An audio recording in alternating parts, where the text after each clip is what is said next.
Jack had just gotten married. They promised to be together for life. But not long after, Jack was sent off to war. As the train was about to leave, he promised he'd be back by Valentine's Day. But in the blink of an eye, 65 years have passed, and Jack still hadn't returned. Caroline was now an old woman with silver hair, staring at an old photo taken at the station when they said goodbye. She remembered the moment they parted. She didn't want him to leave. As the train pulled away, she handed him a card. It was just a simple Valentine, but it became his most treasured possession. Through the years, Caroline waited, hoping for his return. Thankfully, they were able to write letters to each other. One day she opened a letter, and was surprised to find a tiny airplane model inside. It was a gift Jack had made for the baby they were expecting. But then, one day she saw the mailman approaching slowly. His face was serious. Caroline knew something was wrong. Jack had died on the battlefield. She was devastated. The mailman expressed his sympathy. But even so, Caroline chose to believe Jack was still alive, and that he would return on Valentine's Day. It was a promise, sitting in the same spot where they had said goodbye, year after year. Even without any news, she held on to that hope. Even the station master was moved by her devotion.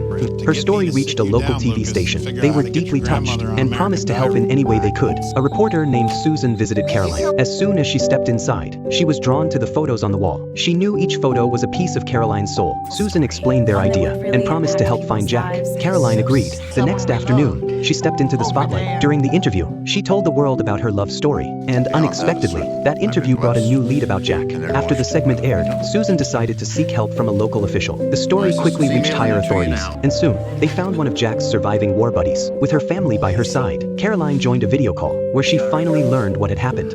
While moving through the jungle, their squad was ambushed and killed. Jack saw a child about to be shot. Without hesitation, he threw himself in front of the bullet. Even while badly wounded, he told his comrades to take the child to safety, and stayed behind. That was the last time they saw him alive.